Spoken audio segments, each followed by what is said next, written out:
Halo guys, di sini nama saya Aditya Sasi, saya SMA Barnawati kelas 12 4. Nah, di sini saya akan membahas tentang bab 2 yang berjudul Pengaruh Pembangunan Wilayah dan Revolusi Industri terhadap Ruang Muka Bumi dan Kesejahteraan. Nah, yang pertama adalah pengertian paradigma, pendekatan, dan indikator pembangunan. Yang kedua, revolusi industri 4.0 dan masyarakat 5.0. Dan yang ketiga, kesejahteraan penduduk sebagai hasil pembangunan. Dan yang keempat, pengaruh pembangunan wilayah dan revolusi industri terhadap kesejahteraan. Kita akan membahas itu, guys. Pengertian pembangunan. Pengertian pembangunan sering kita dengar dan sering digunakan dalam berbagai bidang seperti ekonomi dan politik. Nah, yang pertama, menurut Ismail Materi, negara berkawasan pembangunan dan lingkungan hidup yang pada 1978 dan 1983 berpendapat bahwa pembangunan berkesinambungan sebagai suatu proses perubahan yang di dalamnya eksploitasi sumber daya arah, investasi, orientasi dan pembangunan teknologi dan perubahan kelembagaan semuanya dalam keadaan yang selaras serta meningkatkan potensi masa kini dan masa depan untuk memenuhi kebutuhan dan aspirasi manusia. Nugroho dan Rochmin Dahuri 2024 berpendapat bahwa pembangunan adalah upaya koordinasi untuk menciptakan alternatif yang lebih banyak secara sah kepada setiap warga negara untuk memenuhi mencapai aspirasi yang paling manusiawi. Nah, Ginanjar Kartasmita berpendapat bahwa adalah suatu proses perubahan ke arah yang lebih baik melalui upaya yang dilakukan secara berencana. Nah, yang terakhir adalah Teddy Tuckson berpendapat bahwa pembangunan adalah pembangunan nasional dapat pula diartikan sebagai transformasi ekonomi, sosial, budaya, dan secara sengaja melalui kebijakan dan strategi menurut arah yang diinginkan.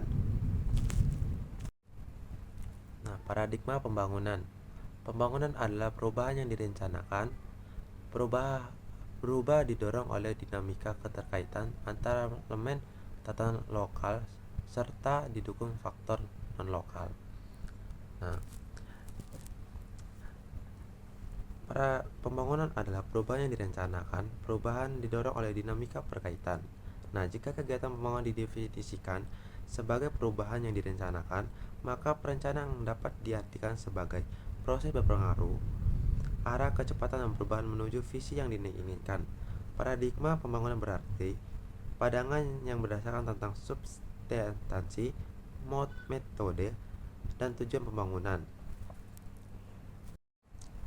Nah, yang pertama adalah pengertian paradigma, pendekatan, dan indikator pembangunan.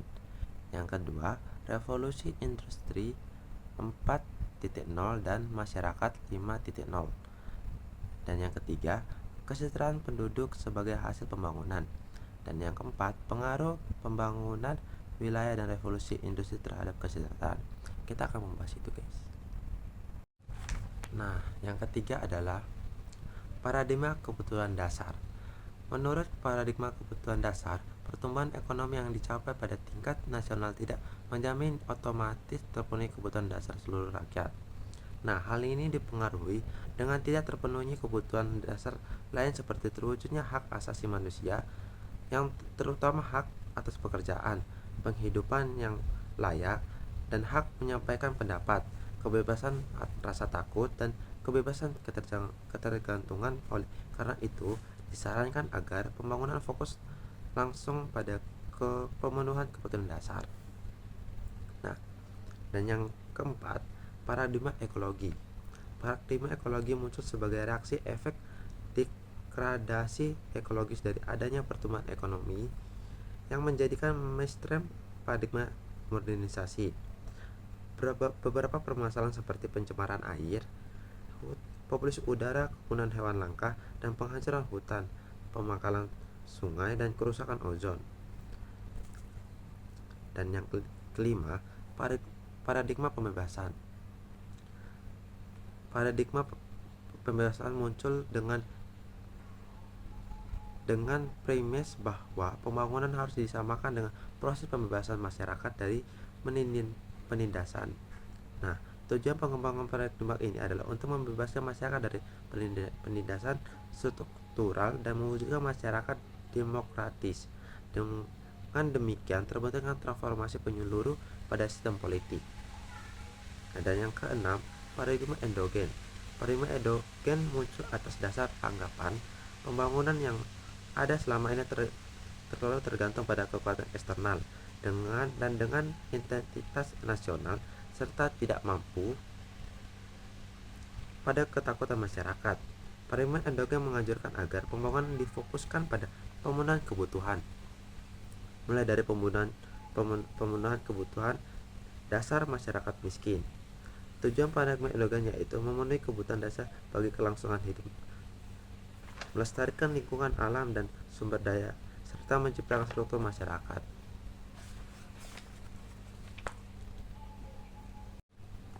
Nah, tujuan pembangunan berkelanjutan kependudukan.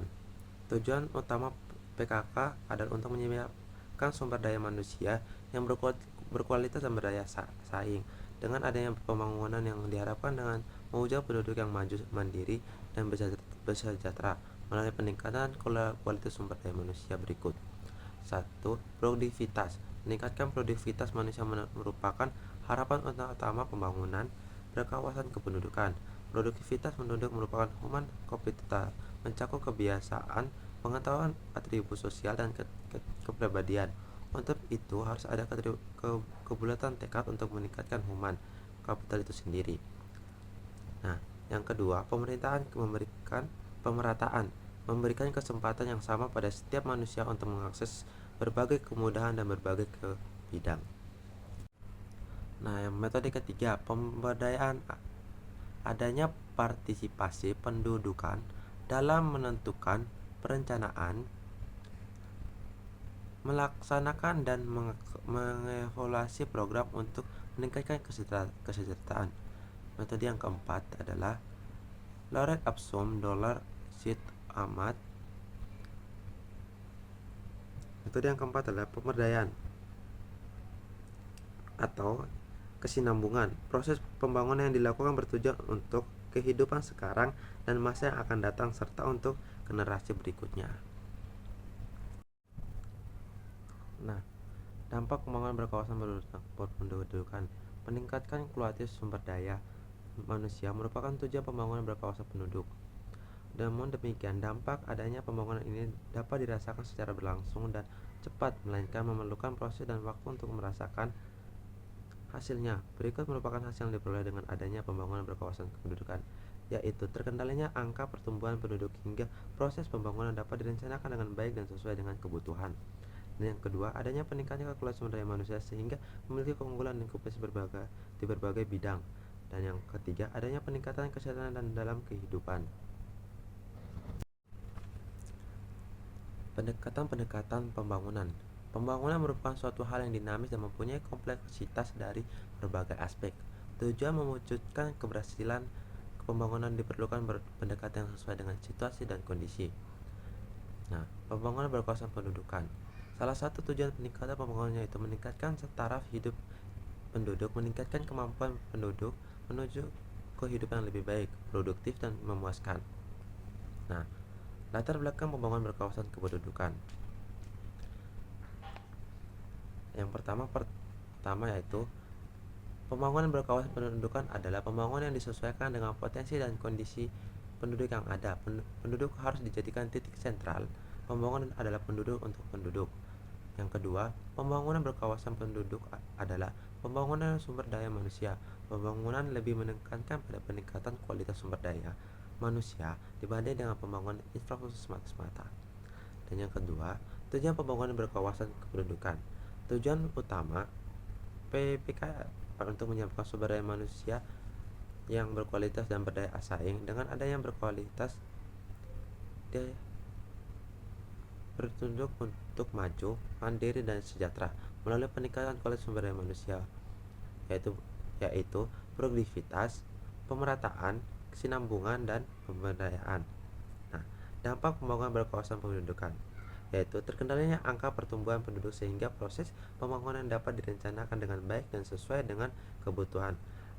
Adanya peningkatan kualitas sumber daya manusia sehingga memiliki keunggulan kompetitif dan berbagai bidang. Dan yang ketiga, adanya peningkatan kesejahteraan dan kehidupan.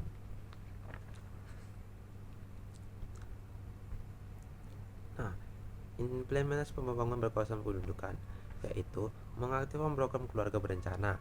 Menurutnya Sintong dan menurut Sintong, dalam pemberdayaan sumber daya manusia di era global ada dua aspek yang harus ditekan. Pertama yaitu pengembangan masyarakat informasi, dan yang kedua pendidikan yang harus mampu mengadaptasi perubahan masyarakat secara kesinambungan mulai peningkatan kualitas pendidikan. Nah, tujuan pembangunan berkawasan lingkungan. Tujuan utama pembangunan berkawasan lingkungan adalah melaksanakan pembangunan dengan memanfaatkan sumber daya alam namun tanpa merusak lingkungan. Hal ini agar kebutuhan masa sekarang terpenuhi tanpa mengorbankan generasi berikutnya. Dampak pembangunan berkawasan lingkungan. Yang pertama, perubahan pola pikir dalam tata kelola lingkungan. Yang kedua, sebagai tindakan preventif terjadinya kerusakan lingkungan yang lebih besar. Yang ketiga, memulihkan sumber daya alam untuk kehidupan yang lebih baik di masa yang akan datang. Yang ketiga, yang keempat, menjaga keanekaragaman hayati. Dan yang keenam, meningkatkan kualitas lingkungan dan meningkatkan kesehatan masyarakat.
Tujuan pembangunan berkelanjutan yaitu menurut Hasan dan Aziz, berdasar prinsip utamanya berikut merupakan tujuan pembangunan berkelanjutan, yaitu kesejahteraan ekonomi. Salah satu tujuan pembangunan berkelanjutan adalah meningkatkan ketersediaan dan kecukupan kebutuhan ekonomi melalui pengelolaan sumber daya dan ramah lingkungan dan tepat guna dengan memperhatikan aspek sosial. Yang kedua, pemberdayaan masyarakat. Tujuan pembangunan berkelanjutan berikut adalah pemberdayaan masyarakat sebagai organisasi sosial agar memunculkan motivasi terhadap pengelolaan sumber daya alam secara berkelanjutan. Yang ketiga, pelestarian lingkungan. Lingkungan dan kegiatan pembangunan saling mengaruhi lingkungan yang lestari dapat mendukung keberhasilan dan berkelanjutan pembangunan ekonomi dan sosial. Namun, kerusakan lingkungan alam akan terjadi pada pembangunan ekonomi yang tidak membatasi penggunaan sumber daya alam secara wajar. Pembangunan berkelanjutan dilakukan dengan memberikan penilaian terhadap lingkungan. Penilaian dilakukan dengan mempertimbangkan dampak yang ditimbulkan dari setiap kegiatan pembangunan. Nah, kita sekarang masuk di B, Revolusi Industri 4.0 Masyarakat 5.0. Nah, saya akan menjelaskan sedikit sebelum kita masuk dalam bab berikutnya. Seiring perkembangan zaman, kini masyarakat modern telah menciptakan revolusi industri di mana hampir semua lini kehidupan, masyarakat didukung dengan kecanggihan teknologi. Perhatikan apa yang sedang terjadi dengan sekarang, seperti teknologi sudah lebih canggih telah berkeluar sebagai pembagian informasi. Nah, menurut Prasetyo dan Trisyanti, perilaku sosial dan pola kehidupan masyarakat berubah drastis akibat pengaruh revolusi industri. Perkembangan teknologi yang melahirkan era revolusi industri 4.0 tidak hanya sekedar membuka interaksi sosial secara luas, tetapi juga mendistribusikan di berbagai bidang kehidupan manusia. Selain revolusi industri 4.0, ada pula istilah Society 5.0 menurut Fukuda. Nah, merupakan tatanan kehidupan masyarakat yang berpusat pada manusia dan berbasis teknologi. Nah, jika industri 4.0 dalam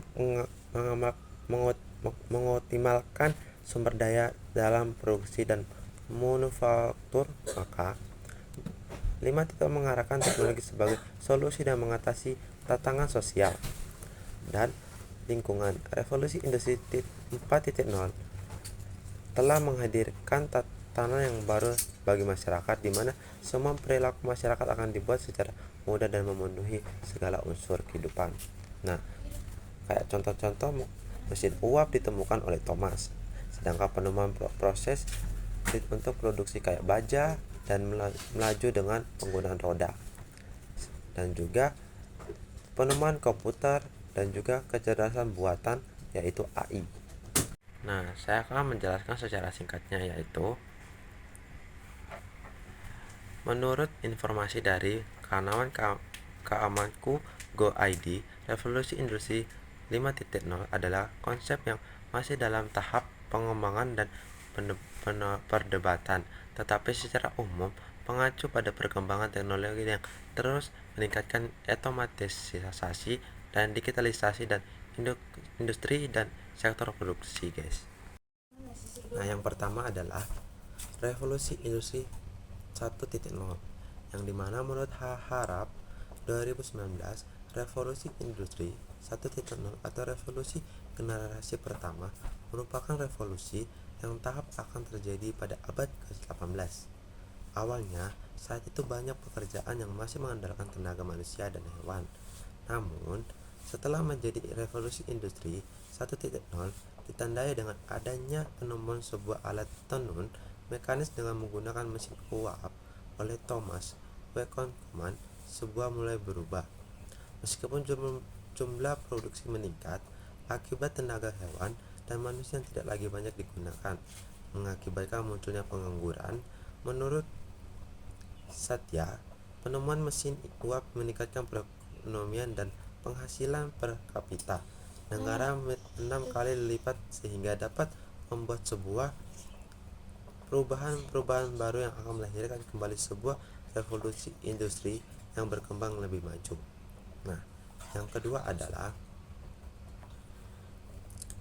revolusi industri. Menurut Cholili, 2019 revolusi industri 2.0 terjadi pada abad ke-19 sampai abad ke-20. Nah, yaitu dengan ditandai munculnya listrik yang membuat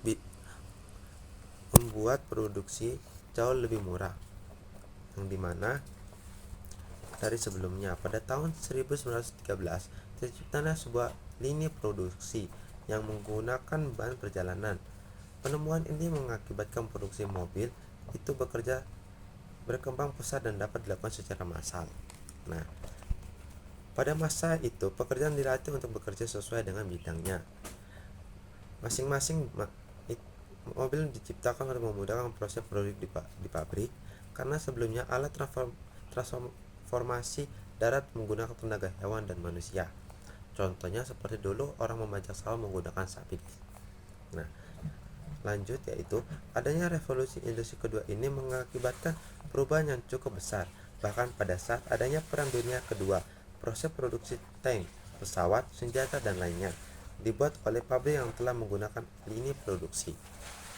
Nah, yaitu yang ketiga, revolusi industri 3.0 Jika revolusi industri 2.0 kegiatan produksi barang masih menggunakan tenaga manusia, setelah terjadi revolusi industri 3.0, tenaga manusia tidak terlalu dipakai. Revolusi industri ini memadai akhirnya abad industri dan menggantikannya dengan abad informasi. Nah, era revolusi industri 3.0 menggunakan otomatis produksi yang dikontrol oleh komputer. Sistem komunikasi menggunakan teknologi digital mempunyai penyebaran informasi semakin cepat, seperti WA maupun alat-alat sosial media, guys. Nah, revolusi industri 4.0. Berkembang revolusi industri saat ini mendorong banyak terobosan teknologi yang baru disambut baik oleh masyarakat luas. Menurut Satya, revolusi industri ini diciptakan pada 2019 dengan istilah industri 4.0 ditandai dengan adanya revolusi digital. Nah, era revolusi industri 4.0 berawal pada 2018, sehingga sekarang revolusi ini menyatukan kedua teknologi, yaitu otomatis dan hacker. Berbeda dengan revolusi sebelumnya, industri 4.0 mengembangkan Internet of Things bersama dengan teknologi baru. Dalam bidang robotik dan sains, kehadiran teknologi digital sangat berpengaruh terhadap kemanusiaan. Beragam aktivitas seperti pekerjaan maupun gaya hidup manusia menjadi lebih praktis karena menggunakan sistem otomatisasi. Nah, perubahan tata kehidupan karena teknologi baru dapat berdampak positif maupun negatif. Contohnya, kehadiran inovasi seperti ojek online atau taksi online memberikan manfaat cukup banyak bagi kehidupan manusia. Mengapa demikian? Selain praktis, harga yang ditawarkan cukup terjangkau. Inovasi tersebut juga mengurangi pengangguran karena melibatkan banyak mitra pengemudi ojek online. Nah, namun demikian di sisi lain, seperti industri yang memiliki penggunaan tenaga mesin dan robot dengan berbagai pertimbangan, berpotensi menimbulkan munculnya pengangguran. Untuk menghindari hal tersebut, diperlukan upaya meningkatkan kualitas sumber daya manusia agar mampu bersaing dengan perkembangan dunia saat ini. Salah satunya melalui pendidikan dasar 12 tahun, akses kemudahan untuk melanjutkan hingga perguruan tinggi. Selain itu, dengan pesatnya perkembangan revolusi industri 4.0 beserta dikondisikan agar mampu bersaing dengan tuntutan revolusi 4.0. Perubahan tata kehidupan karena teknologi yang baru dapat berdampak positif maupun negatif. Contohnya, kehadiran inovasi seperti sumber daya yang dimana menggunakan AI dan juga robot. Nah,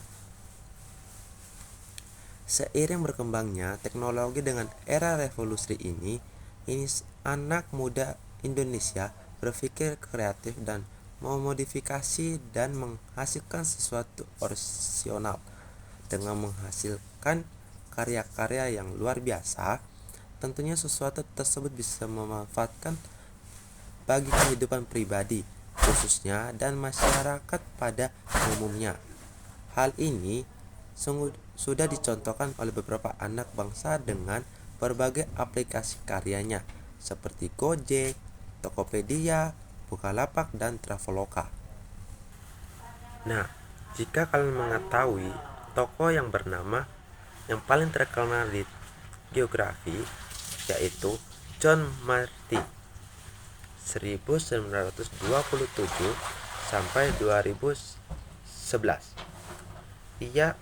Johnny Marty adalah seorang ilmuwan komputer Amerika Serikat yang diakui sebagai bapak kecerdasan buatan.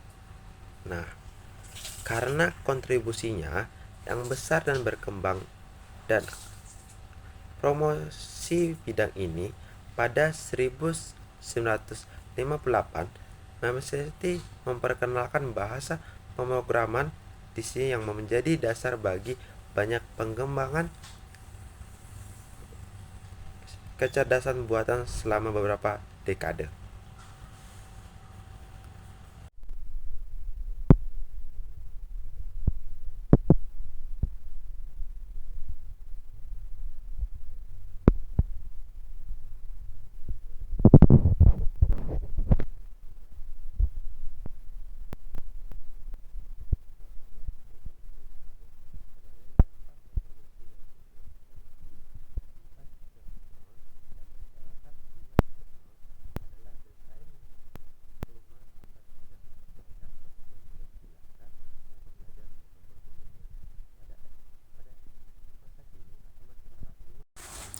Nah, keterkaitan era revolusi industri 4.0 dengan masyarakat 5.0. Revolusi industri 4.0 diperkenalkan pertama oleh Profesor Klaus Schwab, ekonom di dunia asal Jerman, dalam bukunya memberikan paparan tentang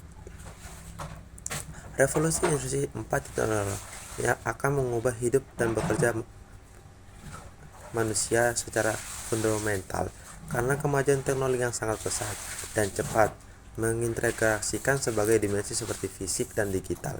Perubahan terjadi hampir di setiap bidang meliputi ekonomi, politik, sosial, budaya, dan tataran kenegaraan. Nah, bagaimana kaitan revolusi industri 4.0 dengan titik 0.5?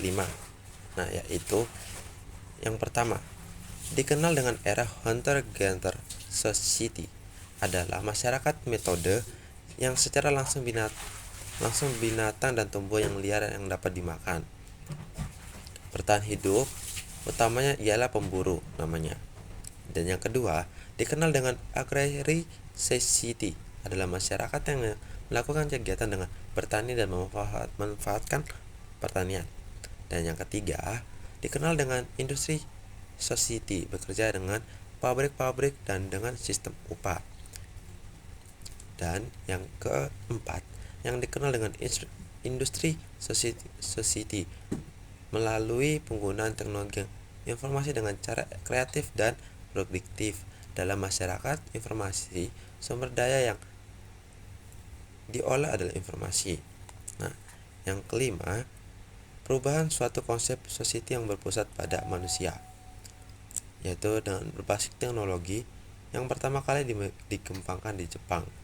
Berdasarkan penjelasan tersebut, revolusi industri dan 4.0 dan merupakan kelanjutan dari era sebelumnya, era revolusi industri 4.0, era kemajuan teknologi digital berbasis internet, merupakan suatu konsep society yang berpusat pada manusia. Nah, jadi kebanyakan sekarang masyarakat menggunakan ChatGPT maupun penggunaan online, itu penggunaan seperti pesan makan online maupun penggunaan transportasi online. Kebanyakan masyarakat lebih cenderung menggunakan hal-hal berbasis AI, yang dimana sekarang semakin canggih, yaitu penggunaan WA akan sekarang lebih menggunakan AI. Dan kita juga sering ditemukan dengan pabrik-pabrik yang menggunakan robot-robot yang dimana tidak dibutuhkan lagi tenaga manusia, seperti mencakul tanah dan juga membabat pertanian, yang dimana tidak menggunakan hewan melainkan menggunakan robot maupun sumber daya yang diperbarui. Nah, apakah kita manusia akan memiliki dampak positif dan negatif dari industri 4.0 dan 5.0? Maka dari itu, kita sebagai masyarakat harus sering cenderung melakukan sesuatu, lebih berpikir dan lebih harus melakukannya dengan sangat berhati-hati penggunaan industri yang sangat diperbarui ini, guys. Ya, sekian mungkin cukup dari saya. Saya mengucapkan terima kasih. Mohon maaf jika ada salah kata. Sampai jumpa di video dan tahun depan. Saya pamit mundur diri. Saya Aditya Sasi mengucapkan sampai jumpa. Jangan lupa subscribe, komen, dan subscribe guys. Terima kasih untuk videonya. Sampai jumpa lagi. Bye bye.